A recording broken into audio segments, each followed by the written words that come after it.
अस्सलामुअलैकुम, good morning Lahore. सुबह खैर जनाब, एक नए दिन है, एक नई सुबह और कुछ नए टॉपिक्स के साथ वीकेंड का ये प्रोग्राम है और मैं हूँ आपकी होस्ट मुनीबा आसिफ और आप देख रहे हैं अपना पसंदीदा प्रोग्राम जागो लाहौर। मैं बिल्कुल ठीक ठाक हूँ जनाब और आप लोग भी ठीक ठाक ही होंगे और एक भरपूर वीकेंड गुजारने की आप लोगों ने तैयारी भी कर रखी होगी। और जिंदगी चलते रहने का ही नाम है, लेकिन उसमें छोटी छोटी बारीकियां कह लें या उस सफ़र को जारी रखने के लिए बहुत ज़रूरी होता है कि उसके लिए कोशिश हम लोग करें कि वीकेंड भरपूर अंदाज से गुजारे, जैसे मैं हमेशा आपको कहती हूँ। एक और चीज़ कि ज़िंदगी के सफ़र में हम सबसे छोटी बड़ी गलतियाँ सरजद हो ही जाती हैं, लेकिन ये हम लोगों पर डिपेंड करता है कि हमने उन गलतियों से सबक सीखकर उन्हें दूर करके उन्हें वहीं छोड़कर अपना सफ़र जारी रखना है या फिर उन गलतियों को अपनी ज़िंदगी का रोग बनाकर साथ साथ लेकर चलते ही रहना है, अपना सफ़र तय करते ही रहना है। जब इंसान माजी की गलतियों को जहन पर सवार कर लेता है ना,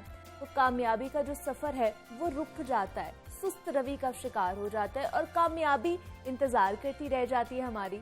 और इसलिए हमें कोशिश करनी चाहिए जनाब कि उन गलतियों से हम सीखें, सबक सीखें और फिर उनको वहीं पर छोड़कर आगे बढ़ने की कोशिश करें अपनी ज़िंदगी में, ताकि हमारी ज़िंदगी सुकून से गुजरे और वो जो सबक हमें मिला है उन गलतियों से उनको हम दोबारा से ना दोहराएं। यही तकाजा है। तो जनाब, इसी पैगाम के साथ हम आगे भी बढ़ते हैं और कुछ बात कर ले सेल्फ केयर के हवाले से। तो मौसम अंगड़ाई ले रहा है और बारिशों का मौसम है, आपको पता है, और बारिश के मौसम में हमारी स्किन को तरोताज़ा कैसे रखा जाए, चेहरे की जो रौनक है उसे कैसे बरकरार रखा जाए, एक अहम मसला बनता जाता है, क्योंकि मौसम में बरसात के आते ही ना हमारे स्किन और बालों से मुतालिक बेशुमार मसाइल जन्म लेना शुरू कर देते हैं। तो तमाम मसाइल के बाद अगर बात की जाए बालों के वक्त से पहले सफ़ेद होने की, तो हम देखते हैं कि अक्सर लोगों को, आपने भी देखा होगा, ये शिकायत करते हुए भी नजर आते हैं कि उनकी उम्र अभी बहुत छोटी है या बहुत थोड़ी है, लेकिन अगर बालों को देखें तो जनाब अभी से ही सफ़ेद हो चुके होते हैं। तो ये एक बहुत आम मसला है। तो आज हम बात भी इसी पे करेंगे कि मौसम गर्मा में एक तो हमने स्किन की अपनी कैसे हिफाजत करनी है और बालों को वक्त से पहले सफ़ेद होने से हम कैसे बचा सकते हैं और जो बालों की रौनक है उसे कैसे बरकरार रखा जा सकता है। इस पर हम बात करेंगे। हमारे साथ इस वक्त मौजूद हैं कायनात कोहर हैं और कैनिक एक्सपर्ट हैं। कायनात, आपको वेलकम कहती हूँ जागो लाहौर में। कैसी हैं आप? अस्सलाम वालेकुम, मैं बिल्कुल ठीक, आप कैसी हैं? मैं भी बिल्कुल ठीक ठाक। कायनात, बताइएगा, ये जो एक मसला है और ये बहुत ज़्यादा आम होता जा रहा है कि वक्त से पहले ही अब बाल सफ़ेद होते जा रहे हैं, ये कोई जेनेटिकली प्रॉब्लम होती है या हमारी डाइटरी हैबिट्स या कोई और मसला होता है? ठीक है, देखिए, जो बालों का सफ़ेद होना है उसमें मेन चीज़ ये होती है कि हमारे जो हेयर फॉलिकल्स होते हैं उसमें जो पिगमेंट होता है जिसकी वजह से बालों का रंग सामने आता है, तो वो कम होने लग जाता है। तो उसके बहुत से फैक्टर्स हैं, वो हेरिडिटरी वजह से भी हो सकता है, जेनेटिक्स की वजह से हो सकता है, वो स्ट्रेस की वजह से हो सकता है, वो डाइट में किसी विटामिन्स की कमी की वजह से भी हो सकता है। तो वो एक्चुअल बेस करता है कि आपका जो सेल का डैमेज है, पिगमेंट सेल का डैमेज, वो हुआ किस वजह से है। उसके अकॉर्डिंग ही हम लोग मेडिकेशन या फिर ये बता सकते हैं कि ये रिकवरेबल है कि नहीं रिकवरेबल। ठीक है, तो इसको किस तरह हम लोग ठीक कर सकते हैं? क्या अगर एक दफ़ा कायनात हमारे बाल सफ़ेद हो जाते हैं किसी वजूहात की वजह से, तो क्या उसको रिवर्स किया जा सकता है? कोई ऐसी चीज़ है या ऑर्गेनिक कोई ऐसे टोटके हों हमारे पास? बिल्कुल, हेयर ग्रे हेयर का रिवर्सल जो है ना, वो उसकी कॉस्ट पे डिपेंड करता है। हम कभी भी, हमारे पास जो पेशेंट्स आते हैं, हम कभी भी उनको ये 100% गारंटी नहीं देते कि हाँ आपके बाल वापस ब्लैक हो जाएंगे, पिगमेंट वापस आ जाएगा, लेकिन डिपेंड करता है on the basis of the cause. ठीक है, अगर तो जेनेटिक्स है तो उसमें रिटर्न होना, रिवर्स होना बहुत ज़्यादा कम है। अगर कोई डाइटिशियन न्यूट्रिशनल डेफिशिएंसी है, जिस तरह की विटामिन B12 की डेफिशिएंसी हो गई है, किसी विटामिन की कमी है, विटामिन E की कमी की वजह से हो गया, बहुत से ऐसे एंजाइम्स होते हैं हमारी बॉडी में जिसकी कमी की वजह से भी हमारे बाल जो है वो सफ़ेद या ग्रे हो जाते हैं। तो अगर तो ऐसी कोई वजह है या फिर स्ट्रेस हो सकती है, तो उसको जैसे हम टेम्पर डाउन कर दें और या फिर हम अपनी डाइट इम्प्रूव कर दें, तो ऑब्वियसली वो रिवर्स हो सकता है। लेकिन अगर जहाँ पे हमारे पास कॉज आती है, जेनेटिक्स आ जाती है, जहाँ पे हमारे पास ऑटोइम्यून कॉज आती है, जिसमें हमारा जिस्म अपने खिलाफ ही काम करके अपने सेल्स को डैमेज कर रहा होता है, हेयर फॉलिकल के सेल्स को, तो उसको रिवर्स करना बहुत मुश्किल हो जाता है। लेकिन स्टिल इसका जो ट्रीटमेंट है ना, वो वेरी करता है, किसी में इफेक्ट हो जाता है, दोबारा रिवर्स हो जाते हैं बाल, किसी में नहीं होता। तो कायनात, कौन कौन सी ऐसी अशिया जो है आपको लगती है कि हम अपनी डेली इस्तेमाल में अगर लेकर आएंगे तो हमारे बाल की जो रौनक है वो भी वापस रहेगी, मतलब बेरौनक से हमारे बाल हो जाते हैं या ग्रेश टोन में जाना शुरू हो जाते हैं?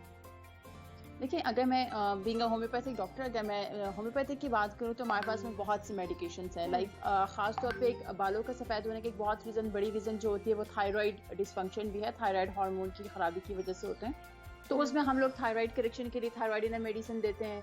लाइकोपोडियम एक बहुत अच्छी मेडिसिन है जो कि पैचेस में जिन लोगों में बाल सफ़ेद हो रहे होते हैं उनमें हम लाइकोपोडियम रिकमेंड करते हैं। इस तरह एक पिलोकार्पिनम है जो कि ग्रे हेयर्स के लिए बहुत अच्छी रेमेडी है, लेकिन स्टिल मैं रिकमेंड करूँगी कि ये आपने कभी भी किसी डॉक्टर से कंसल्ट किए बगैर इस्तेमाल नहीं करनी। और अगर होम रेमेडीज़ में हम लोग देखें तो काफ़ी चीज़ें जो हैं वो रिकमेंड की जाती हैं, जिस तरह उसमें हमारे पास कहा जाता है कि जो कलवंजी होते हैं, ब्लैक सेसमी सीड्स, अगर वो खाए जाएँ तो उसके साथ भी जो हमारा पिगमेंट है हेयर फॉलिकल्स का वो रिकवर हो जाता है। इस तरह करके जो आंवला प्लस कोकोनट ऑयल जो है वो मिक्स करके लगाया जा सकता है, क्योंकि जो कोकोनट ऑयल होता है वो रिच इन विटामिन ई होता है, और जो आंवला के बीज होते हैं उसमें हमारे पास जो है वो इस तरह के एंजाइम्स होते हैं जो कि हमारे बालों के पिगमेंट को रिटर्न करते हैं। इस तरह कोकोनट ऑयल और साथ में जो मेथी दाना होता है उसका बहुत रिकमेंड किया जाता है कि उसमें कैटालेज एक एंजाइम होता है जिसकी वजह से हमारा पिगमेंट वापस आ जाता है। इस तरीके से एक आती है भम्बी बूटी के नाम से, ब्राह्मी भम्बी बूटी भी बोली जाती है उसको। वो एक बहुत एक कॉमन चीज़ कही जाती है कि वो हमारे बालों में जो फॉलिकल्स का पिगमेंट है उसको रिटर्न करते हैं। और कायनात, ये जो चीज़ें आप सारी इंग्रेडिएंट्स हमें बता रही हैं ये आसानी मिल सकती हैं मार्केट से? बिल्कुल आसानी से, बिल्कुल आसानी से आपको घरों में मेथी दाना और ये जो आंवला ये तो इजीली घर पे आपको मिल सकता है। अदरवाइज किसी भी पंसार की शॉप से, किसी भी जगह से आपको इजीली मिल सकते हैं। और जो होम्योपैथिक मेडिसिन मैं रिकमेंड कर रही हूँ ऑब्वियसली आपको होम्योपैथिक शॉप से अवेलेबल होंगी, या फिर बेहतर यही होगा कि आप किसी डॉक्टर से कंसल्ट करें, बिकॉज वो डायग्नोज करेगा कि आपकी कॉज क्या है बालों की ग्रे होने की, वाइट होने की। उसके बाद वो आपको मेडिकेशन या फिर इस तरह की कोई भी डाइटरी सप्लीमेंट्स जो है वो रिकमेंड करेंगे। लेकिन कायनात, जिस तरह आप ऑयल बनाना बता रही हैं हमें, लेकिन फिर उसकी क्वांटिटी का भी तो ध्यान रखना है कि हमें क्या चीज़ कितनी क्वांटिटी में चाहिए। ओके, मैं आपको एक ऑयल का बता देती हूँ, ठीक है। उसमें हम आलमंड ऑयल और जो मेथी दाना है वो इस्तेमाल कर सकते हैं। उसमें आप ये कर सकते हैं कि लेट्स सपोज अगर आप 50 ml आप लोग अगर ऑयल ले रहे हैं तो उसमें एटलीस्ट आप 4 to 5 ग्राम्स जो है तो वो आप उसमें मेथी दाना ऐड करके उसको अच्छे से बॉईल करें, ठीक है।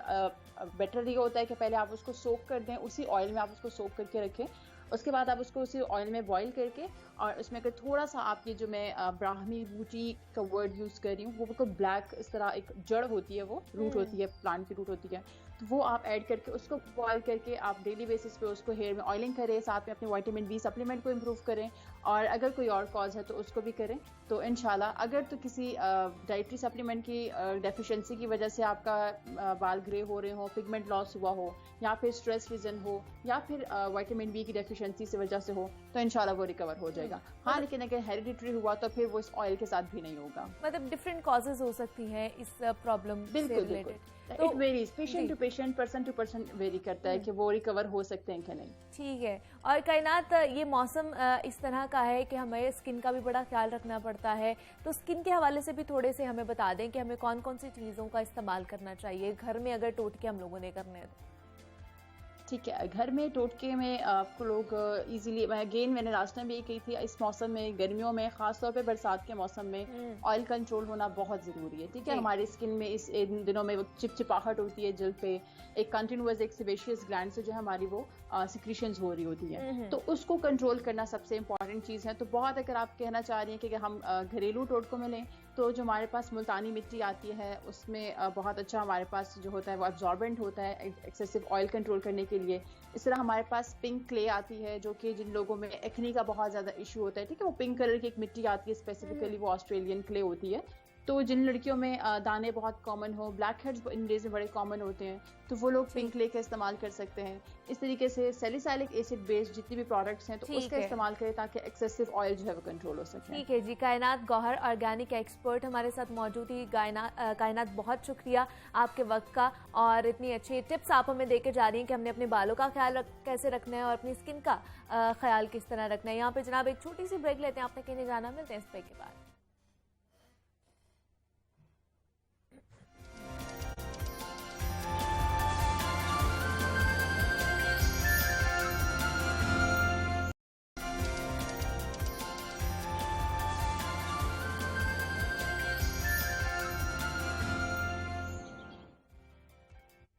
वेलकम बैक टू जागो लाहौर। जनाब ब्रेक से वापस आ चुके हैं और अब कुछ बात करनी है हमने खेल और खिलाड़ी की। और जनाब खेल का मैदान कोई भी हो, मैं कहूँगी कि जो पाकिस्तानी एथलीट्स हैं वो हमेशा सुरखरू रहते हैं और जनाब पाकिस्तान का नाम रोशन करते हैं और सब झलाली परचम जो है वो लहराते हैं। लेकिन कोई भी खेल हो उसमें ये कहूँगी कि जब बॉडी बिल्डिंग का जो खेल था उसमें हम थोड़े से पीछे थे, लेकिन अब चाहे वो इंटरनेशनली हम लोगों ने रिप्रेजेंट करना हो या फिर नेशनली खेलना हो, अब बॉडी बिल्डर्स एथलीट्स हमारे जनाब वो पाकिस्तान का नाम रोशन कर रहे हैं, पाकिस्तान में रहकर भी और पाकिस्तान से बाहर भी। और एक तवातुर से ये सिलसिला जो है ना बॉडी बिल्डिंग के इवेंट्स का इनकाद कराने का ये सिलसिला शुरू हो चुका है।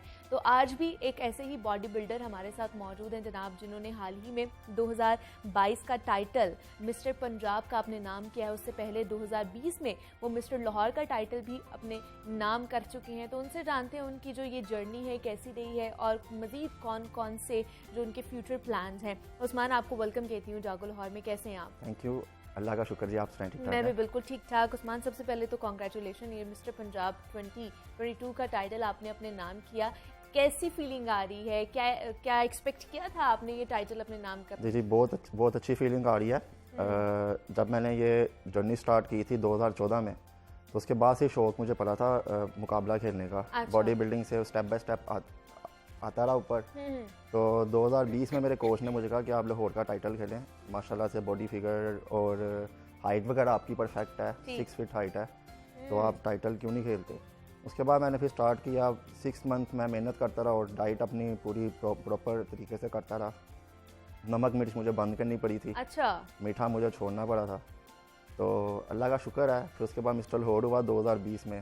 फैमिली में भी माशाल्लाह से काफ़ी यानी कि इंस्पायर हुए, मेरे कज़न वगैरह सब बहुत ज़्यादा हुए। तो उसके बाद फिर अब आके जो है 2021 में कोविड था तो मैं नहीं खेल सका। देन फिर 2022 में मैंने पंजाब का कंपटीशन खेला, उसकी तैयारी की मैंने। तो कितना टफ कंपटीशन था, या आप लोग ये सोच के जाते हैं कि नहीं ये टाइटल हमने अपने नाम ही करना है, या टफ होता है? टफ तो होता है। अब घर बैठे बैठे तो बंदा लाहौर क्या पाकिस्तान भी बन जाता है, मगर ये तो स्टेज पे जाके पता चलता है। बाकी भी खिलाड़ी आते हैं, वो भी मेहनत करके आते हैं, बिल्कुल। तो हर चीज़ काउंट करते हैं उस पर। आप विंग्स के मसल्स आते हैं, बाइसेप आते हैं, पैक्स आते हैं। अच्छा। तो फिर जो बेस्ट होता है उसको फिर वोटिंग अच्छी मिल जाती है और वो फिर टाइटल अपने नाम करते हैं। तो उस्मान, आपने किस कैटेगरी में टाइटल जीता है? मैंने लाहौर का जीता था क्लासिक मैन फिजिक में। अच्छा। और मैन फिजिक गोल्ड हुआ था उसमें। ओके। और 2022 में मैन फिजिक पंजाब हुआ था गोल्ड में। और उसके बाद बॉडी बिल्डिंग में मिस्टर पंजाब हुआ था। बॉडी बिल्डिंग में मिस्टर। तो आपका ये शुरू से ये शौक था? लड़कों का तो होता है थोड़ा कि बॉडी हमने बनानी है, बॉडी बिल्डिंग करनी है। तो ये था कि बाद में आके किसी ने आपको कहा कि नहीं अब तुम ये कर सकते हो? शौक तो मुझे शुरू से था। फेम का भी मुझे बहुत शौक था।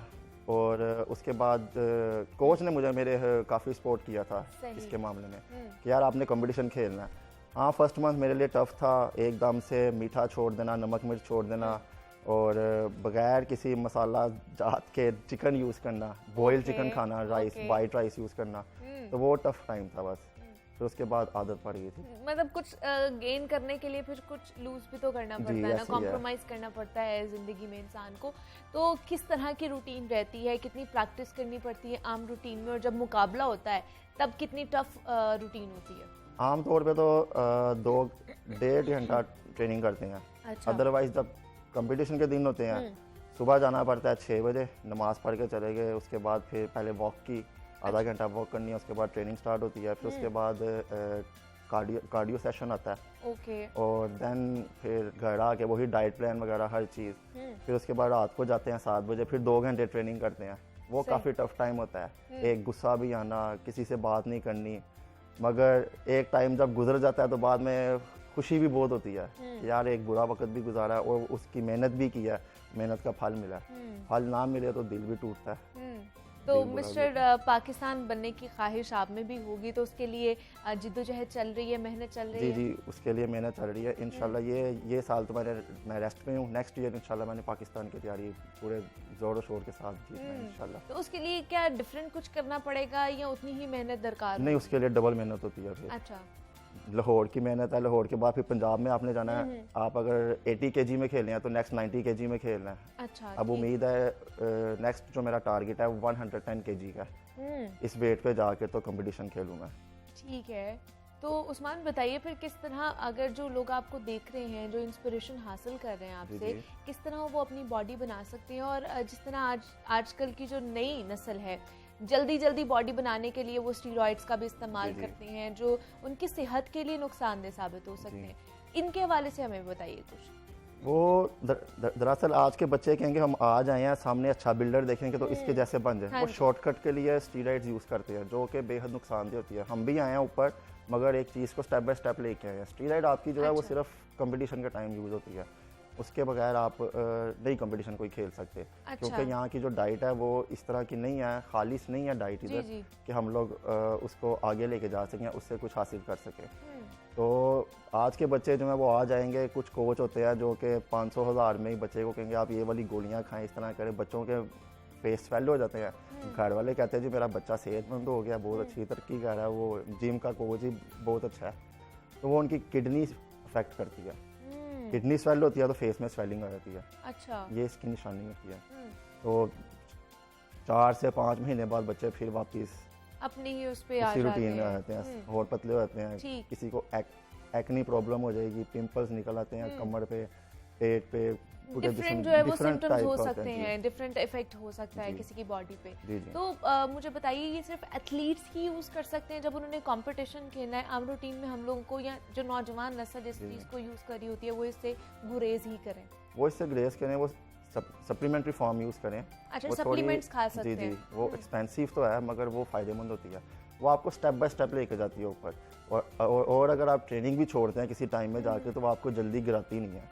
अच्छा, सेव रखती है वो, ठीक, उसकी मंजिल कामयाब रहती है। उसमें सप्लीमेंट्री फॉर्म में वे प्रोटीन आ जाती है, वेट गेनर आ जाता है, अमाइनो एसिड आ जाते हैं, प्री वर्कआउट काफ़ी चीज़ें आ जाती हैं उसमें जो कि आपको सपोर्ट करती हैं। मल्टीविटामिन हैं, ये चीज़ें आपको आगे लेके जाती हैं, और करना भी यही चाहिए।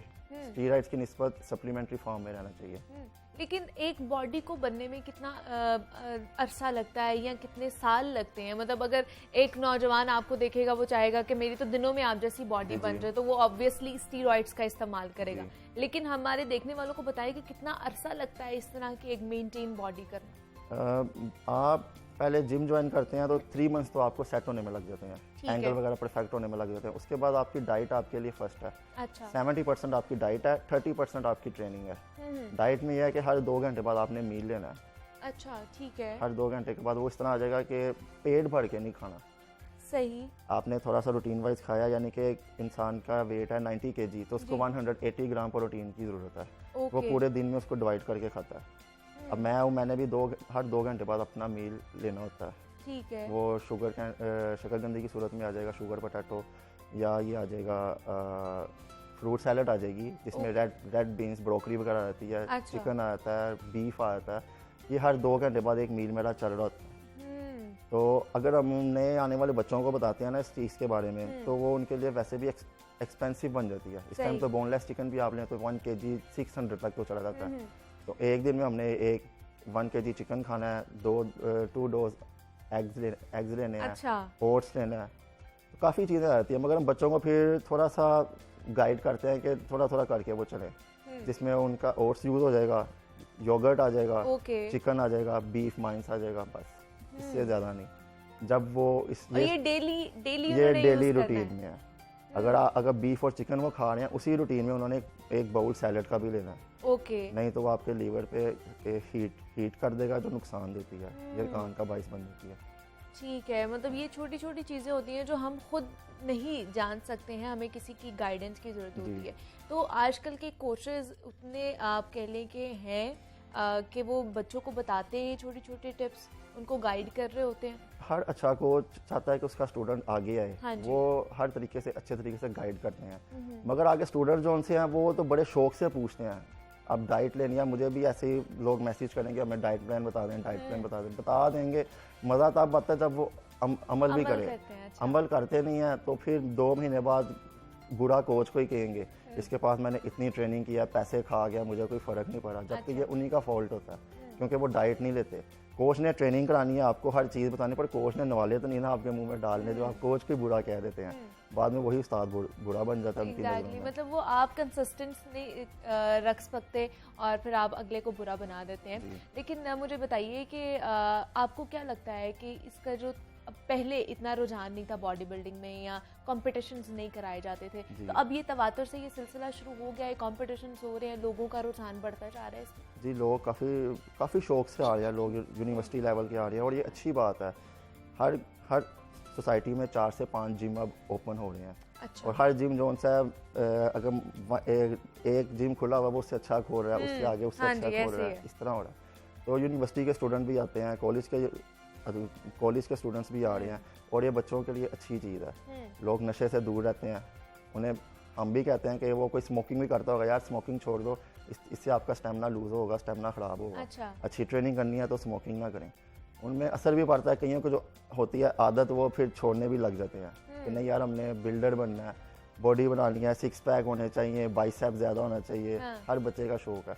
और दूसरा मीडिया जो सा ये इस चीज़ को आगे ला के अच्छा कर रहा है, तो हर बच्चे में ये शौक पैदा हो रहा है। 8, 9, 10th क्लास के स्टूडेंट्स भी हैं ना, वो भी अब जिम आते हैं, वो भी कहेंगे हमने ट्रेनिंग करनी है, फिर हमने कहते हैं आप 17 to 18 एज के बाद ही आना। अभी नहीं, हाइट का फ़र्क पड़ जाता है उसमें। ठीक है, बच्चों की हाइट निकले उसके बाद वो ट्रेनिंग स्टार्ट करें। और बहुत से उस्मान, मैंने भी ऐसे लोगों को देखा है कि जो जाते हैं उनको गाइडेंस सही नहीं मिलती और तो वो किसी इंजरी का शिकार हो जाते हैं, बैक प्रॉब्लम का शिकार हो जाते हैं। तो ये क्या मसला होता है? वो होते हैं जो जिम के ओनर होते हैं, उस्ताद कुछ ऐसे होते हैं जो कि बच्चों को गाइड नहीं करते, वो बस फीस लेना जानते हैं, उनको बताना नहीं जानते। वो उसी को बताएंगे जिसके वो पर्सनल ट्रेनिंग के पैसे लेंगे, एक्स्ट्रा चार्ज करेंगे। वो नया बच्चा आएगा, वो अलग ही एंगल लगाएगा। अगर एंगल में 19-20 हो गया, वेट ज़्यादा किया हुआ है, तो वो मसल पुल अप हो जाता है। बच्चे की तो मसल गया, हड्डी का भी मसला रहता है, किसी भी चीज़ का मसला रहता है। तो कोच को चाहिए कि वो बच्चे को गाइड करे, या तो उसको वेट हैवी ना लगाने दे जब तक उसका एंगल नहीं सेट हो जाता। और ऐसे कोच हर कोई नहीं होते, बहुत कम कोच होते हैं ये। मगर इस टाइम जिम जोन्स है वो 70% बिजनेस बन चुका है। सही। तो अगर कोच अच्छा है ना, तो हम अब जैसे मेरा कोच है उसको कोई लालच नहीं है, वो जाते जाते बच्चे को कह देंगे यार ये सेट सही करो, ये ठीक नहीं है, इसको ठीक तरीके से लगाएं। वो फिर कहते हैं ओके ठीक हो गया। होना यही चाहिए। अब कई लड़के होते हैं जो पर्सनल ट्रेनिंग नहीं दे सकते। अगर जिम की फ़ीस 2500 है, पर्सनल ट्रेनिंग 7500 रहती है, 7500, तो उनके लिए हर कोई तो नहीं अफोर्ड करेगा ये। तो ये होता यही है, हर नया बच्चा आता है, हर नए बच्चे को एंगल बता देते हैं। अब कई बच्चे होते हैं जो आके सारी ट्रेनिंग करके जाते हैं। हाँ। अब वो एक मजदूर बन जाता है बंदा, रोज़ आएंगे, रोज़ वही ट्रेनिंग करेंगे। जैसे मजदूर ईंटें उठा के ऊपर लेके जाता है, तो फिर वो भी बॉडी बिल्डर ही, उसका भी जिस्म वहीं पे स्टक हो जाएगा। आपकी ट्रेनिंग पे 5 से 6 ट्रेनिंग होनी चाहिए, यानी कि अगर आप बाइसेप लगा रहे हैं तो इसकी 5 गेम्स लगानी है आपने, 5 गेम्स लगानी है। एक्स्ट्रा भी नहीं करना कि अपने बोझ ही अपने कंधों पे या अपने जिस्म पर डाल दिया जाए। उस्मान अहमद मिस्टर पंजाब 2022 का टाइटल हासिल करने वाले हमारे साथ आज मौजूद थे। उस्मान, बहुत शुक्रिया आपके वक्त का कि आप यहाँ पर आए, एंड बेस्ट ऑफ लक कि आप पाकिस्तान का टाइटल भी अपने नाम करें इसी तरह। और जनाब यहाँ पे एक छोटी सी ब्रेक लेते हैं, मिलते हैं इस ब्रेक के बाद।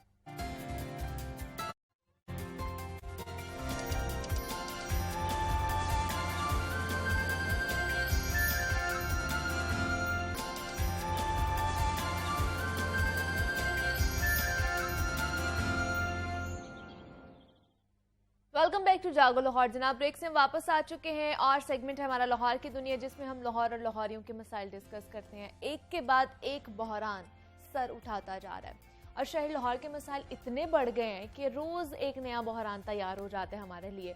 और पहला बहरान अभी थमता नहीं है कि जनाब दूसरा बहरान शहरियों को परेशान करने के लिए सामने आ जाता है। मॉनसून की बारिशों का सिलसिला इस वक्त जारी और सारी है और बारिशों के इस सिलसिले ने जहां मौसम में तब्दीली रूनुमा की है, वहीं पर शहर लाहौर के बासियों के लिए मसाइल भी पैदा किए हैं। बारिश के इस मौसम में बारिशों के बाइस शहर के मुतअद्दिद फीडर्स खराब और ट्रिप कर जाते हैं और शहरी कई घंटों से बिजली के इंतजार में बैठे रहते हैं।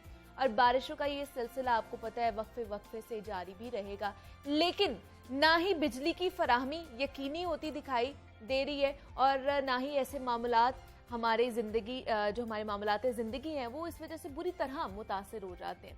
तो बिजली ना होने के बाद बाज़ इलाकों में पानी की भी किल्लत का सामना रहता है। तो बिजली दौरे हाजिर की अहम ज़रूरत है, जिसके ना होने से मामूलाती ज़िंदगी ना सिर्फ मुतासिर होती है, बल्कि अगर ये कहा जाए कि हमारे बहुत सारे कारोबार भी ठप होकर रह जाते हैं तो गलत नहीं होगा। तो क्यों लेस्को हुकाम कोई ऐसा निज़ाम नहीं बनाते जिससे बारिशों में भी बिजली की फराहमी को यकीनी बनाया जा सके? इस पर आज हम बात करेंगे। हमारे साथ इस वक्त मौजूद है राना फ़ाहद, नुमाइंदा लाहौर न्यूज़ है। फ़ाहद, मैं आपको वेलकम कहती हूँ जागो लाहौर में। उम्मीद करती हूँ कि ठीक ही होंगे कि बिजली ने आपको ही बुरा हाल किया हुआ है। अल्हम्दुलिल्लाह जी, वालेकुम सलाम। अल्हम्दुलिल्लाह ठीक ठाक, आप ठीक हैं? आपका शुक्रिया सबसे पहले तो आपने बुलाया। ठीक है, बिजली का क्या मसला है? जैसे ही कोई भी मौसम आता है, तब्दीली आती है, मौसम में रूनुमा होती है, वो चाहे गर्मी हो, सर्दी हो, खज़ा हो, बहार हो या ये मानसून का मौसम हो, बिजली गायब हो जाती है। क्या मसला है इस चीज़ का? देखिए जी, ये इदारों की गफलत इसको आप कह सकते हैं, क्योंकि जब भी कोई मौसम आता है तो महकमा मौसमियात बताता है कि जो है वो बारिशें होने वाली हैं, धूप तेज़ होगी, गर्मी तेज़ होगी। इसके साथ साथ अगर धुंध का मौसम है तो बताया जाता है कि धुंध इस दफ़ा इतनी होगी। तो इदारों का ये काम है कि वो उससे पहले पहले अपने सिस्टम को बेहतर करे ताकि आवाम परेशान ना हो। अच्छा, सूरत हाल ये है कि आपको पता है कि वेदर फोरकास्ट तो पहले की आ रही थी, काफ़ी जो है ना वो देर से लोगों को पता था कि बारिशें होनी है और मामूल से हट के होनी है इस दफ़ा। मगर इस दफ़ा भी जो है वो कोई इकदाम नहीं किए गए लेस्को की तरफ से, यानी कि आप कह सकते हैं कि फीडर्स की अपग्रेडेशन का एलटी प्रपोजल बहुत ज़्यादा जो है वो पेंडिंग पड़ी हैं, वो मुकम्मल नहीं की गई। ट्रांसफार्मर्स जो है वो इजाफी फ्राहम नहीं किए गए जो सब डिवीजन है उनको। यही वजह है कि जैसे ही बारिश हुई तो फीडर स्ट्रिप करना तो एक रूटीन की बात आप इसको कह सकते हैं, मगर ज़्यादा जो इन बारिशों में लोगों को मसला जो है वो दरपेश आया वो ट्रांसफार्मर्स का जलना था। मीटर्स का जलना था, तारें जल गई, ट्रांसफार्मर जल गए, ट्रांसफार्मर ओवरलोडेड थे, ठीक है जी, वो जल गए। और जिस इलाके में ट्रांसफार्मर जला है वो इलाके 20-20 घंटे तक बिजली से महरूम रहे हैं और लोग परेशान रहे हैं। जो इनफरादी शिकायत थी, जैसे अब आपके मैं मिसाल देता हूँ कि आपके घर के मीटर जो है ना उसकी तार छोटी तार जो है ना वो निकल गई, अच्छा ठीक है, या टूट गई। अब उस तार को लगवाने के लिए आपको कमोबेश 15 से 20 घंटे इंतजार करना पड़ा, क्योंकि लेस्को के पास कोई लाइनमैन ही नहीं आ रहा लेस्को का, ठीक है। यानी कि लोगों को ये ज़्यादा मसाइल का सामना करना पड़ा कि छोटी सी शिकायत है, इनफरादी शिकायत जो थी, किसी का मीटर जल गया, किसी की तारें टूट गई, किसी का कोई जो है वो जंपर उतर गया ट्रांसफार्मर का, तो ये जो छोटी छोटी शिकायत थी ये भी हल नहीं हुई। इनके लिए लोगों को 20-20 घंटे इंतज़ार करना पड़ा है और लेस्को दफातर में लोगों ने चक्कर लगाए, एहतजाज किए, सारे मामला हुए। मगर अब सूरत हाल ये है, देखें, अगर जो ग्राउंड लेस्को की जानिब से ये दावा तो किया जा रहा है कि जी हमने जो है वो फौरी तौर पर मामला शुरू कर दिए थे, फील्ड स्टाफ को हाई अलर्ट कर दिया था और दिस एंड दैट सारे मामला तो उन्होंने कहा जी हमने क्लियर किए हैं, मगर जो ग्राउंड रियलिटीज़ हैं वो तो जो ठुलाई नहीं जा सकती, वो कुछ और ही कह रही हैं। अब देखें, एक सब डिवीज़न है लेस्को की, मैं इसका जो हिरार्की है वो उसकी ये है कि पहले सब डिवीज़न लेवल पे एसडीओज बैठते हैं, उसके बाद एक जो है वो डिवीज़न है, डिवीज़न में 6 सब डिवीजन होती हैं, ठीक है जी, उस पर एक एक्सियन बैठते हैं सुपरिटेंडिंग इंजीनियर, उसके ऊपर एग्जेक्टिव इंजीनियर, उसके ऊपर एक सर्कल है, ठीक है जी, सर्कल में एससी बैठते हैं सुपरिटेंडिंग इंजीनियर, जिनके अंडर 5 से 6 डिवीजन्स होती हैं। अच्छा, ये हिरार्की है, ठीक है। एक सब डिवीजन में यार्ड स्टिक के मुताबिक, किसी भी सब डिवीजन में यार्ड स्टिक, जो एक यार्ड स्टिक 1994 की 98 की बनी हुई है, उसके मुताबिक भी स्टाफ नहीं है। उस वक्त आप देखें कि कंज्यूमर की तादाद कितनी थी, अब इस वक्त तो एक सब डिवीजन में 25,000 तक कंज्यूमर की तादाद है, ठीक है जी। अब एक सब डिवीजन में 25,000 कंज्यूमर की तादाद है और वहाँ पर लाइनमैन एक वक्त में एक है एमरजेंसी का, जिसने सारे काम करने हैं, ठीक है, एक वक्त में, यानी कि 8 घंटे में एक लाइनमैन की ड्यूटी है। वो सब डिवीजन बड़ी ही समझ सकते हैं कि उसको किस्मत वाली कहते हैं जिसमें 2 लाइनमैन, अच्छा, ठीक है ना। एक सब डिवीजन में एक लाइनमैन है, उसके साथ एक असिस्टेंट लाइनमैन है, तो नाइट में जो लोग रहते हैं वो बेचारा गाड़ी भी खुद ही चलाता है लाइनमैन, जाके काम भी खुद ही करना उसने, और जो है ना वो उसके बाद उसने अगली सीढ़ी भी खुद ही उठानी है और जाके रखनी है, यानी कि स्टाफ इतना कम है लेस्को के पास। क्यों, इसकी क्या वजह है? फंड बस नहीं भर्ती मिलते हैं, नहीं, क्यों नहीं? लेस्को अमीर तरीन कंपनी है जिसको तो कह फिर सकते क्यों हैं, नहीं भर्तियां की जाती? जो है ना वो इसके बावजूद भर्ती नहीं की जा रही, नई भर्ती नहीं की जा रही। अच्छा ये तो चले भर्ती का मामला है, हाँ नया मटेरियल नहीं खरीदा गया। अच्छा, मटेरियल ना खरीदने की वजह से ट्रांसफार्मर जो 200 केवीए का ट्रांसफार्मर और 400 केवीए का ट्रांसफार्मर है वो बहुत ही कम तादाद में लेस्को के पास पड़ा हुआ है, वो सिर्फ सिफारशियों को मिल रहा है बस। इसके अलावा वो कोई भी किसी भी इलाके में ट्रांसफार्मर ख़राब हो जाता तो वो ही उतारते हैं। अच्छा, लाइन सुपरिटेंडेंट उसी ट्रांसफार्मर को रिपेयर करवाता है ओके, और वो ही लगा देता है। अब सही। आप हिसाब लगा लेंगे एक ट्रांसफार्मर उतरना है उसके लिए पहले क्रेन चाहिए। अब क्रेन भी पूरी डिवीजन में एक क्रेन एक ही है, ठीक है। ठीक है, और वो आप 6 सब डिवीजन हैं उस डिवीजन में, और हर सब डिवीजन के 4-4 5-5 ट्रांसफार्मर जले हुए हैं।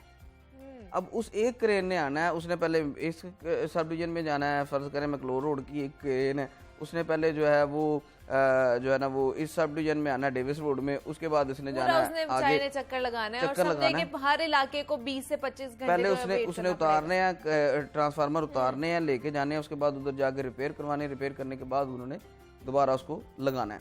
अच्छा ये लेस्को की जिम्मेदारी है कि जो लेस्को के ट्रांसफार्मर जितने भी हैं उन्हें अपग्रेड किया जाए टाइम से पहले, यानी कि गर्मी आने से पहले।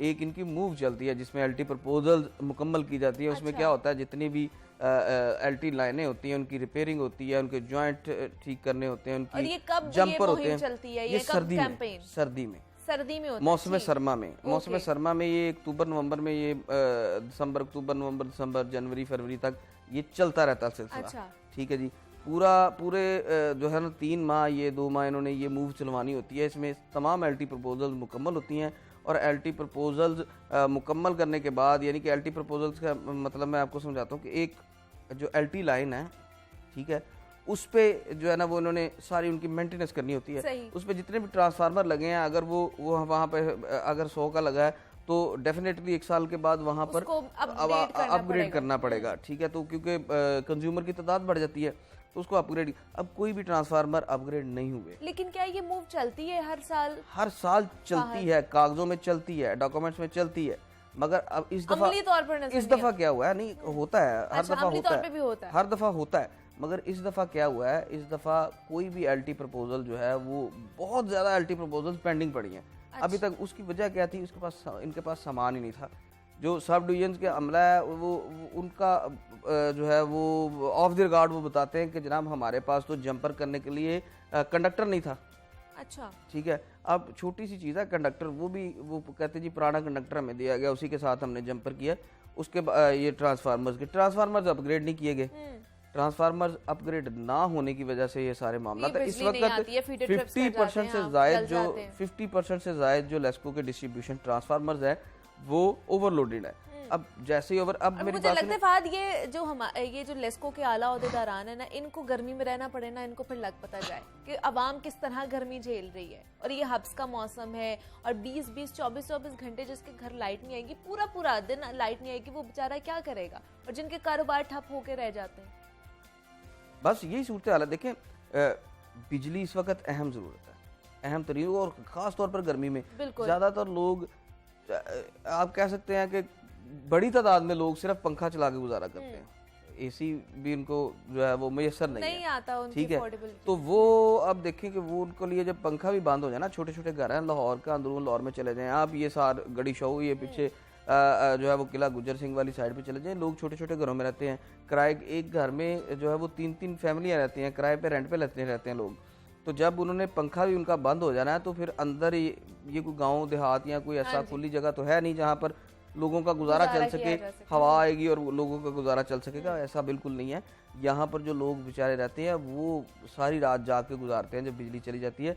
और यकीन करें कि इस वक्त ये बारिशें हुई हैं, ये पहला स्पेल था और लेस्को की बड़ी कारकर्दगी जो है वो कहा जा रहा था कि जी बेहतरीन कारकर्दगी होगी, ये होगा वो होगा, मगर लेस्को का सिस्टम बिल्कुल जो है ना वो ऐसा डिस्टर्ब रहे हैं, इतने डिस्टर्ब रहे हैं लोगों के फ़ोन पे फ़ोन सारा हमारी लाइट नहीं आ रही भाईजान, हमारी लाइट नहीं आ रही। यानी कि अब मैं एक जर्नलिस्ट हूँ मगर बड़ी तादाद में लोग हमें फ़ोन करते हैं कि जी हमारे इस एरिया में लाइट नहीं आ रही, देखिए जी इस एरिया में लेस्को वालों को कह रहे हैं। और ट्रांसफार्मर इस तरह जले हैं, कुछ फुटेजेस भी आई हैं जो हमने चलाई भी हैं, ट्रांसफार्मर इस तरह जले हैं जैसे पटाखे चलते हैं। क्योंकि उनके ऊपर इतना लोड था, उन्होंने इतना लोड अपग्रेड था, ही नहीं इस किया तरह गया उनमें था। से उनमें धमाके हुए हैं, जिस तरह पटाखे चलते हैं। तो सारा मामला ये है कि जब तक एक चीज़ को स्ट्रीमलाइन नहीं किया जाएगा, वो आप जुबानी कलामी तो आप जो मर्जी कहते रहे, मगर आप जो है वो जब तक उस मामले को बेहतर नहीं किया जाएगा, मामला ठीक नहीं होंगे। अब कोई अब आला हुकाम को बात करने को तैयार नहीं है, चीफ एग्जीक्यूटिव लेस्को से आप बात कर लें, लेकिन जो नहीं दौरे करेंगे वो। दौरे हाँ जी, मैं नहीं हुकूमत कर है, सकता। जो अभी हुकूमत आई है, क्या वो भी इसके ऊपर गौर नहीं कर रही है, इस मसले के ऊपर, इस मामले के ऊपर? देखिए, सब अच्छा की रिपोर्ट लेस्को की जानिब से जा रही है जी, सब अच्छा है, कोई मसला नहीं है। अब लोग किस तरह तो जलील जो और हुकूमत ख्वार में हो- बैठे हैं फहद, उनको नजर नहीं आ रही कि बिजली गायब है और मीडिया रिपोर्ट कर रहा है, या आसपास के जो लोग हैं वो हमें शिकायत करते हुए नजर आ रहे हैं? बस हुकूमतें भी जो है वो आंखें बंद करके बैठी हैं। 4-5 इलाके ऐसे हैं जहाँ पर जो है वो मामला ठीक जा रहे हैं, ठीक जा रहे हैं। हाँ जी, बाकी क्यों वजह वो आपको पता ही है, जो हाँ जी। सिलसिला चल रहा है, और आम आवाम जो है वो ख्वार हो रही है इस वक्त। मैं आपको ये बता रहा हूँ कि ये मानसून की बारिश में ये जो पहली बारिश हुई है, ये पहला स्पेल था। हाँ जी, इस पहले स्पेल में लोग इतना परेशान हुए हैं, इतना परेशान हुए हैं कि आप अंदाजा नहीं लगा सकते। आगे का पता नहीं क्या हाल आगे का पता नहीं क्या हाल होगा।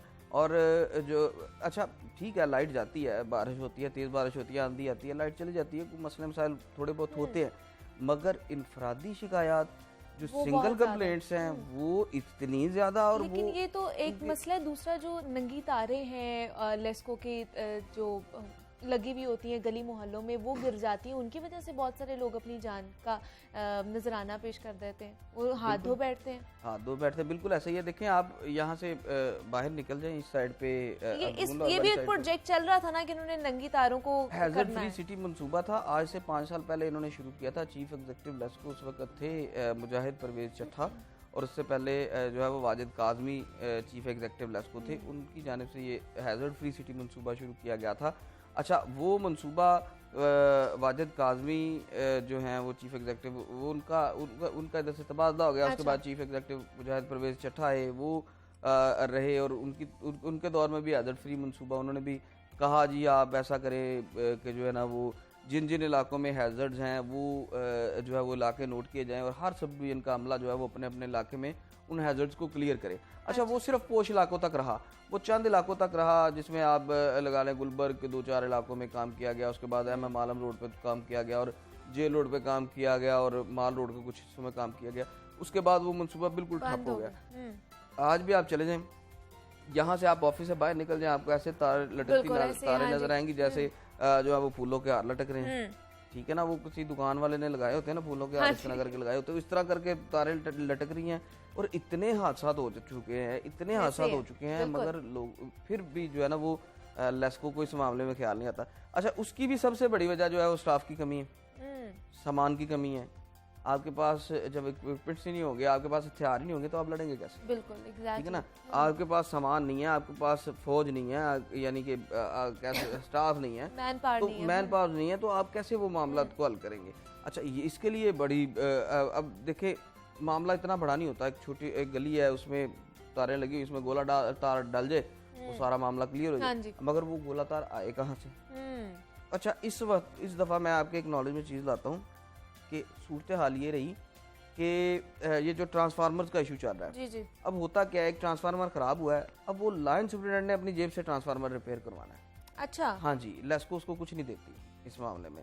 लेस्को नया ट्रांसफार्मर देती है, मगर वो क्या करते हैं, वो नया ट्रांसफार्मर लेने का प्रोसेस इतना मुश्किल कर दिया गया है कि जो लाइन सुपरिटेंडेंट है वो उस तरफ जाते ही नहीं, वो अपने तौर पर जेब से पैसे लगाते हैं, ट्रांसफार्मर ठीक करवाते हैं, और उसके बाद वो करप्शन करके वो पैसे अपने पूरे करते हैं। करप्शन उन्होंने कैसे करनी, उन्होंने फी मीटर एक मखसूस कर लिया है पैसे के, इतने पैसे लेने हैं हमने, तो मीटर नया लगना है, वरना नहीं लगना, ठीक है जी। अगर किसी का बिल ठीक करवाना तो इतने पैसे लग रहे हैं, फिर बिल ठीक करवाना है। ये प्रैक्टिस हर सब डिवीजन की है। अच्छा, आपको मैं बताता हूँ वो होता क्या है, उन मुश्किल कैसे कर दिया है। अब उन्होंने कह दिया जी, जिस इलाके में ट्रांसफार्मर जलेगा, लाइन सुपरिटेंडेंट को शोकाज नोटिस होगा, वो शोकाज उसको होगा, उसके बाद वो जो है उसका क्या नाम है, उसका नया ट्रांसफार्मर मिलेगा। और वो करते क्या है, लाइन इसलिए वो उससे बचने के लिए जो है अपने पल्ले से पैसे लगा लेते हैं, और बाद में करप्शन का शोकाज नोटिस को क्लियर करने के लिए जितने पैसे मैंने आगे देने हैं किसी अफसर को, उतने पैसे में उतने लगा के पैसे ट्रांसफार्मर में रिपेयर ट्रांसफार्मर रिपेयर करा तो के ये फिर तो मैं मामला चल रहा करप्शन है। से वो पैसे जो है दोबारा से हासिल और ये कर हर लूंगा। अफसर को पता है, सब बिल्कुल इनके ऐसे ही इंचार्ज को, सारी इनके हर जगह ये इंचार्ज काली को, भेड़ें हर बंदे को मौजूद पता हैं और इनको आइडेंटिफाई करके इनको सामने मंजर आम पर लाने की कोशिश करनी चाहिए ताकि जो मसाइल हैं दिन ब दिन जो बढ़ते जा रहे हैं इनको हल किया जा सके। राना फहद हमारे साथ मौजूद थे, नुमाइंदा लाहौर न्यूज़ हैं। फहद, बहुत शुक्रिया आपके वक्त का कि आप यहाँ पर आए। और बिजली की लोड शेडिंग के हवाले से जनाब हम बात कर रहे थे कि मॉनसून का ये सीज़न शुरू हो चुका है और पहले ही स्पेल में जो है लेस्को की कारकर्दगी का पोल खुल के सामने आ चुका है कि किस तरह की कारकर्दगी है और क्या किया जा रहा है। अब आने वाले दिनों में देखते हैं जनाब कि क्या बनता है हमारा और बिजली आती है कि नहीं आती। अब एक छोटी सी ब्रेक लेते हैं, मिलते हैं इस ब्रेक के बाद।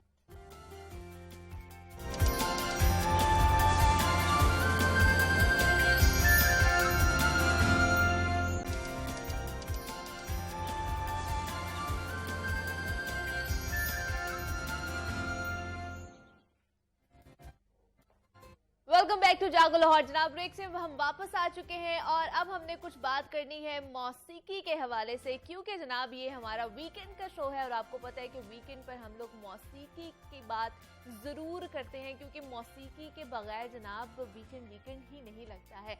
तो इस सेगमेंट में मैंने आपकी मुलाकात करानी है बहुत ही एक टैलेंटेड बासलाहियत शख्सियत से जो एक्टर भी हैं और सिंगिंग भी कर रहे हैं और सिंगिंग इंडस्ट्री में मैं कहूँगी कि जनाब उन्होंने कदम रख दिया है और अपना नाम भी रोशन करेंगे और पाकिस्तान का नाम भी रोशन करेंगे। तो उनसे आपकी मुलाकात करवाते चले। मेरे साथ इस वक्त साथ खालिद मौजूद हैं, उनसे जानते हैं उनकी जर्नी के बारे में और उनके फ्यूचर गोल्स क्या है, क्या प्लान आउट किया हुआ है उन्होंने अपनी जर्नी के बारे में। साथ आपको वेलकम कहती हूँ जागो लाहौर में। कैसे हैं आप? Thank you so much Muniba. और आई थिंक बहुत ज़बरदस्त मेरे लिए एक चीज़, I think it's a great honour for me कि मैं यहाँ पर आया हूँ इस ज़बरदस्त चैनल में और इतने ज़बरदस्त आपके प्रोग्राम में जो आप इतना ज़बरदस्त कंडक्ट करती हैं। थैंक यू सो मच साथ। लेकिन मुझे अपनी जर्नी के बारे में बताइएगा, कैसे ये एक्टिंग भी आप कर रहे हैं, सिंगिंग भी आप कर रहे हैं, तो किस तरह स्टार्ट किया आपने? अच्छा, ये जो पूरी एक चीज़ जर्नी में क्योंकि आपने सवाल पूछा है तो आई थिंक ये बहुत मुश्किल होगा कि इसको थोड़े से अल्फाज में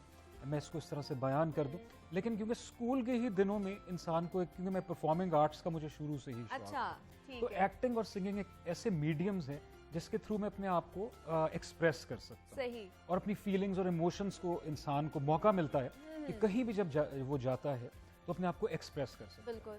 और ये मेरा ख्याल है शुरू से ही जब आप एक फॉलो कर रहे होते हैं और आप एक स्टार्स को अपने सामने देखते हैं और अपने लेजेंड्स को अपने सामने, हमारे माशाल्लाह ज़बरदस्त लेजेंड्स पाकिस्तान के गुजरे हैं, उनको देखकर जो इंसान को फिर एक शौक होता है तो वहाँ से ही बेसिकली सारी ये जर्नी तो स्टार्ट हुई थी। किसको ज्यादा सुनते थे या किसको ज्यादा पसंद करते? अच्छा, मुझे तो क्योंकि मैं पर्सनली मुझे नाजिया और जुहेब हाँ। दो ऐसे लोग थे जो कि हमेशा से मुझे बहुत, specially Nazia Hassan, I think वो एक ज़बरदस्त पॉप आइकन पाकिस्तान की एग्जैक्टली। और मेरा ख्याल है जिसको हम हर मतलब ख़ास तौर पे फॉलो करना चाहिए, देखना चाहिए।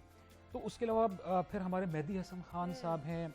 अगर प्लेबैक सिंगिंग में देखा जाए तो हमारे काफ़ी अखलाक अहमद साहब हैं। ए नैयर साहब मेरे पर्सनल बहुत फेवरेट हैं पुराने अगर देखा जाए तो। आजकल Sajjad Ali is my personal favourite आजकल के। Okay, is a great legend. मतलब आपके भी डिफरेंट होता रहता है कि पसंदीदगी में थोड़ी सी चेंजिंग आती रहती है टाइम के साथ साथ। जी बिल्कुल बिल्कुल। लेकिन मेरे ख्याल है सजाद अली किस तरह के सिंगर हैं जो कि सदाबहार हैं, he is an evergreen star. तो ये है कि वो मैंने इतने हम्बल, डाउन टू अर्थ और इतने मतलब उनकी कॉम्पोजिशंस में भी सिंप्लिसिटी है, सीखे हुए हैं और yet I think the way he carries himself, that's amazing. लेकिन किस तरह का जॉनर ज्यादा आपको पसंद है? मैं बेसिकली पॉप और रॉक मुझे पसंद है। ओके। अगर देखा जाए तो उसमें क्योंकि ये कि जितने हमारे रॉक बैंड्स थे, जनून को ले लें आप, पॉप में वाइटल साइंस को आप ले लें, वो भी बड़ा ज़बरदस्त हमारे था। लेकिन प्लेबैक सिंगिंग में अहमद रुश्दी साहब का जो स्टाइल था एक गाने का, वो बहुत ज़बरदस्त है। क्योंकि आप देखें जिस तरह पिक्चराइज अरमान एक फिल्म आई थी पाकिस्तानी, उसमें वहीद मुराद साहब हमारे सुपरस्टार, चॉकलेट हीरो जिनको कहा जाता है, तो वो जिस तरह परफॉर्म करते थे आकर, तो उसके पीछे जो आवाज़ होती थी अहमद रुश्दी साहब की, लिटरली ऐसे लग रहा होता था जिस तरह वहीद साहब खुद कर। जब हम कहते हैं ना कि कोई भी जब आर्टिस्ट बनता है सही तरीके से, तो जब तक उसको दर्द ना हो, तो ये चाहे दर्द मोहब्बत का हो या मार का हो तो दर्द की वजह से ही सुराते हैं। अच्छा, ठीक है। तो जनाब मुझे बताइए कि आगे के क्या प्लान्स हैं आपके? जी आगे बिल्कुल इंशाल्लाह। वैसे मेन तो आप देखिए मेरा काम अपना मार्केटिंग का ही है, अच्छा। उसको मैं लेकर चलता हूँ, उसको मैं करता भी हूँ क्योंकि मेरा पैशन भी है। लेकिन आगे जाहिर बात है अपने सिंगिंग को मैं आगे लेकर साथ साथ चलना चाहूंगा और अपने जो मेरे ओरिजिनल ट्रैक्स हैं उसके ऊपर इंशाल्लाह मैं काम भी कर रहा हूँ और मैं उसको आगे भी फ्यूचर में करूँगा। ठीक है, लेकिन हमारे देखने वाले जो लोग होते हैं ना, लगता है कि आर्टिस्ट जो है ना कोई और काम नहीं करते, शायद सिर्फ टीवी पे आ जाते हैं तो सिर्फ उतना ही उनका काम होता है, उसके अलावा वो कुछ नहीं और कर पाते। देखिए मुनीबा, माशाल्लाह आप भी आर्टिस्ट हैं। हाँ। और जितने भी आर्टिस्ट हमारे सिंगर्स होते हैं और एक्टर्स होते हैं, वो बड़े बेचारे सेंसिटिव लोग होते हैं और अपने गिरदो नवा में जो भी चीजें होती हैं उनको देखकर दे पिक अप थिंग्स और उसको एब्जॉर्ब करते हैं। बिल्कुल ऐसे ही। हाँ जी। अच्छा, तो ये ऐसा होता है कि सिर्फ मतलब कहते हैं आजकल के दौर में आप सिर्फ इन चीजों में रिलाई नहीं कर सकते, आपको इसके साथ साथ कुछ और भी करना पड़ता है और करना चाहिए आपको। हर क्योंकि एंटरप्रेन्योर हर बंदा होता है आजकल के दौर में, आप देखें वो कर रहा होता है अपना काम और उसको साथ लेकर चल रहा होता है। सो द पॉइंट इज कि ये जो एक चीज है कि एक जनरल परसेप्शन है कि जी एक बंदा अगर एक्टिंग कर रहा है, सिंगिंग कर रहा है, उसके अलावा कुछ कर ही नहीं सकता था, गलत चीज है। हर इंसान जो है, जिस तरह मैं हूँ, मैं अपने साथ मार्केटिंग की चीज को भी साथ लेकर चल रहा हूँ और भी काफी चीजें होती हैं, बंदा इन्वॉल्व होता है उसके अंदर। एग्जैक्टली। हाँ, तो उसको आप ये मैनेज करते हैं, मैनेज करना पड़ता है आपको साथ साथ जिंदगी में। तो मुझे बताइए, तो एक्टिंग भी आप करते हैं साथ, तो उसमें कैसे इंटरेस्ट हुआ? ये दोनों पैरेलल ही चल रही थी, सिंगिंग और एक्टिंग के? नहीं जी बिल्कुल, क्योंकि वो मैंने आपको बताया कि एक मेथड ऑफ एक्सप्रेशन है, हाँ। एक मोड ऑफ एक्सप्रेशन, कि आप जब द मोमेंट मेरे साथ ये है कि मैं जब स्टेज के ऊपर आता हूँ और लोग जब मुझे सुन रहे होते हैं और देख रहे होते हैं, तो एक एनर्जी जो होती है वो आपके पास वापस रिफ्लेक्ट हो गया। आप जिस एनर्जी से गाना गा रहे हैं या परफॉर्म कर रहे हैं, हाँ जी। तो वही होती है कि यूजुअली साइंस में कहा जाता है energy can not be created not destroyed. So हमेशा एक फॉर्म से दूसरी फॉर्म में वो चेंज होती है, इंटरकन्वर्टेबल होती है। तो आप जिस एनर्जी से आप एनर्जी अपने बाहर थ्रो करते हैं, इरेडिएट करते हैं, उसी एनर्जी से वो वापस आती है, फोर्स से वापस आती है। सो आपको ज्यादा वो एक फोर्स देती है, ज्यादा आपको एक आपका एंजॉयमेंट और ज्यादा होती है, बूस्ट मिलता है। बूस्ट लेकिन मिलता है। ज्यादा मुश्किल क्या लगता है आपको, एक्टिंग या फिर सिंगिंग? देखें, द पॉइंट इज कि मेरा ख्याल है कि दोनों चीजें बहुत मुश्किल हैं। अच्छा। खासतौर पे लाइव में कहूंगा जब आप परफॉर्म कर रहे हो, क्योंकि यूजुअली अब ड्रामा फिल्म में मार्जिन होता है कि आप कट कर लेते हैं, तो उसमें- दोबारा से आप बिल्कुल उसको बिल्कुल। लेकिन react कर थिएटर में या जब भी लाइव परफॉर्मेंस में आपके पास मार्जिन नहीं होता, तो आपने जो इसीलिए कहते हैं कि जो लाइव परफॉर्मर्स होते हैं, थिएटर एक्टर्स होते हैं, वही पक्के होते हैं। एग्जैक्टली। हाँ। तो बेसिस हमारी पुरानी जो एक्टर्स थे, इवन स्ट्रीट थिएटर को हाँ जी, हाँ जी। तो लोग जो परफॉर्म कर रहे होते हैं बेसिकली वहां पर, तो वो जो बेसिकली उनका एक जो डायलॉग डिलीवरी होती है और जिस तरह परफॉर्म कर रहे होते हैं, वो बहुत पुख्ता होता है, पुख्ता होती, बेहतरीन होती है। बेहतरीन होता है। इसी तरह जब आप जो लाइव सिंगर्स होते हैं, जो पुराने जमाने में आप देखें हमारे जितने भी प्लेबैक सिंगिंग में जो गाने रिकॉर्ड किए जाते थे, वो सारे लाइव ऑर्केस्ट्रा के साथ। एग्जैक्टली। एक जरा सी गलती हो गई तो दोबारा से स्टार्ट करना, दोबारा से स्टार्ट करना पड़ता है, बिल्कुल ऐसे ही है। तो निसाद, अगला कौन सा आप ट्रैक हमें सुनाने वाले मैं हैं? आपको अगला एक बड़ा लाइट सा, मेरे पर्सनल फेवरेट वाइटल साइंस भी हैं, जुनैद जमशेद भी हैं। अच्छा। अल्लाह ताला उनको जन्नत नसीब करे, मेरे आमीन। पसंद है, तो उनका एतबार एक ट्रैक है, मैं आपको जरूर जरूर।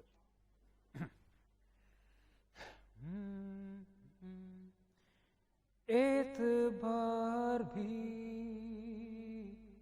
आ ही जाएगा, मिलो तो सही रास्ता कोई मिल ही जाएगा, चलो तो सही, चलो तो सही, एतबार भी आ ही जाएगा, आ ही जाएगा। धूप में खड़ा जल रहा हूँ मैं, साया दो मुझे, ये मेरा जुनू, ये मेरी जलन है, मेरी सजा, मेरी ये थकन कह रही है क्या, सुनो तो सही, सुनो तो सही, एतबार भी आ ही जाएगा, आ ही जाएगा। क्या बात है जनाब, बहुत ही खूबसूरत एक तो ट्रैक है और आपने उसको गाया भी बहुत खूबसूरती से है। तो साथ आपको क्या लगता है कि ये वाली फील्ड में ना बहुत नौजवान नस्ल भी इस तरफ रागिब होती जा रही है, रुझान बढ़ता जा रहा है, लेकिन आपको लगता है कि उनको अपॉर्चुनिटी मिल रही है इस इंडस्ट्री में आके? देखिए इस वक्त मैं अगर अपने आप को नौजवान कहूँगा तो शायद कह लूँ, लेकिन हाँ नौजवान हूँ नहीं, मैं जवान कह सकता। अच्छा खैर, लेकिन हाँ कि मुश्किल कंपेटिटिव एनवायरनमेंट, अच्छा, और काफ़ी चैलेंजेस भी हैं। अच्छा, लेकिन सोशल मीडिया प्लेटफॉर्म्स की वजह से उनको हेल्प भी काफ़ी ज़्यादा हुई है, उनको बहुत ज़्यादा एक बूस्ट मिला है उसकी वजह से। exactly, तो मेरा ख्याल आजकल के दौर में यस, लेकिन द पॉइंट इज कि अगर आप अपना जॉनरा डिफाइन कर लें कि आप किस जॉनरा में आपकी स्ट्रेंथ क्या है, और किस आपको खुद पता होना चाहिए कि आपकी आवाज़ की क्वालिटी या जिसको हम टिम्बर कहते हैं वो किस तरह का है, और आपको किस तरह के गाने पसंद है गाना, तो वो ज़्यादा आसानी हो जाती है। लेकिन नेवरदलेस मेहनत, कंटिन्यूअस प्रैक्टिस एंड परसिस्टेंस, ये डिफाइन करता है आपकी सक्सेस। लेकिन मौका मिलता है, आप एक सोशल मीडिया से हटकर अगर बात की जाए तो अगर हमने प्रोफेशनली आके इस चीज को परस्यू करना हो तो बच्चों को मौका मिलता है, ये जो न्यू कमर्स होते हैं उनको मौका दिया जाता है? देखिए ये बड़ा वाकई आपका सवाल बहुत वैलिड है मुनीबा, और ये वाकई एक टफ चीज है, क्योंकि मौका मिलना कोई आपको मौका देगा नहीं, आपको मौका खुद क्रिएट करना पड़ेगा। आपको अपने लिए आजकल के दौर में जिस तरह आप कहते हैं कि it's like a self help, हाँ जी, तो आपको खुद उस तरह से मेहनत करना पड़ेगा, आइडेंटिफाई करने पड़ेगा कौन से ऐसे प्लेटफॉर्म्स हैं जो कि आपके लिए सूटेबल हैं, हाँ और वहां पे आके बेशक अगर आपने गाना गाना है तो उनके ऊपर आपको गाएं। आप अपनी तरफ से जो हो सकता है आप करें, बाकी अल्लाह ताला इंशाल्लाह है करने वाला, तो सुरखुलू करेगा ही आपको, लेकिन आपकी मेहनत भी दरकार होती है किसी भी चीज़ के लिए। लेकिन हमारी इंडस्ट्री अभी भी बहुत पीछे है, मैं यही कहूँगी। अगर हम अपने जो पड़ोसी मुल्क है हमारा भारत है, उससे पीछे हैं हम लोग अभी भी। लेकिन क्या यहाँ पे प्रोफेशनली लोगों को सिखाया जाता है, अगर सीखने की हद तक देखा जाए तो? देखिए ये जो आपने बात की सीखने वाली, उस्ताद का होना बहुत जरूरी है। हाँ जी, कहीं भी अगर आपने किसी चीज को भी लेकर आगे चलना है तो या तो आपकी, मैं ये नहीं कहता कि आपने किसी को कॉपी करना, इंस्पायर होना एक कंप्लीटली डिफरेंट चीज है। और देखिए मैं कहीं भी मुझे कोई म्यूजिक अच्छा लगे या कोई सिंगर अच्छा लगे तो मैं उससे इंस्पायर हो जाता हूँ। म्यूजिक सीखना बहुत जरूरी है, गाना सीखना। अगर आपने प्रॉपर उसकी फॉर्मल ट्रेनिंग नहीं मिलेगी तो एटलीस्ट हमारे जो लेजेंड्स हैं, अगर मैं कहूँगा उस्ताद बड़े गुलाम अली खान साहब, वो तो अल्लाह माफ करे कि इनके तो पाँव के बराबर भी नहीं हम लोग हो सकते। रोशन आरा बेगम अगर हम ले लें, क्लासिकल ठुमरी के अगर उसमें ले लें, तो ये बहुत बड़े नाम है, इनके पीछे बहुत रियाज है। हाँ जी, तो ये बाकायदा कितने घंटों रियाज करते थे। इवन आप ये देखें कि एक छोटी सी चीज है, रोशन आरा बेगम साहिबा का एक वाकया है कि उनकी बिल्ली के पाँव में घुंघरू था एक, अच्छा, वो उनको कहीं लगा कि ये बेसुरा है, तो उन्होंने पहचान लिया कि ये इसमें सुर नहीं है, हिलावा, तो वो उन्होंने कहा कि इसको बदलो, या इस तरह उनकी सेंस थी कानों की। और ये भी कहा जाता है कि इंसान बेताला ना हो, ताल के अंदर जो है हमारी डिफाइंड होता है, वो उसके अंदर रहना बहुत जरूरी है, रिदम में रहना। हर चीज दुनिया में आप देखें, प्लानिटरी हमारा जो सिस्टम है वो एक रिदम के तहत चलता है। एग्जैक्टली, बेशक बेशक। तो ये सारी चीजें हैं कि हमारे साइंटिफिकली भी म्यूजिक की बहुत ज्यादा वैल्यू है। एग्जैक्टली, हाँ। तो उसकी फॉर्मल ट्रेनिंग या आप देखें कि उसका आप वैसे सीख लें, वो बड़ा इंपॉर्टेंट है। दूसरा, जाते जाते साथ आपका नया ट्रैक है, हम वो भी आपसे सुनना चाहेंगे, लेकिन उसके बारे में बताइए कब बनाया वो और कब रिलीज कर रहे हैं, या आज ही रिलीज हो रहा है हमारे इस प्लेटफॉर्म से? देखिए मैं आपकी जो इस खूबसूरत प्रोग्राम के थ्रू और जबरदस्त चैनल पे मैं पहली दफा अपना जो गाना है उसको बाकायदा ट्रैक मैं यहाँ पर लॉन्च करने लगा हूँ। That's good. और गाने का नाम एहसास है, ठीक है। और इसके लिरिक्स मेरे अहमद बिलाल एक बहुत प्यारे दोस्त हैं उन्होंने लिखे हैं, और आसिफ मुनीर एक कंपोजर है, उन्होंने इसको कंपोज। ओके, चलें जी, फिर वो आप हमें सुनाइएगा। लेकिन thank you so much for your time कि आप यहाँ पर आए और हमारा वीकेंड आपने और भी अच्छा बना दिया। जनाब मुझे अब आपने इजाजत देनी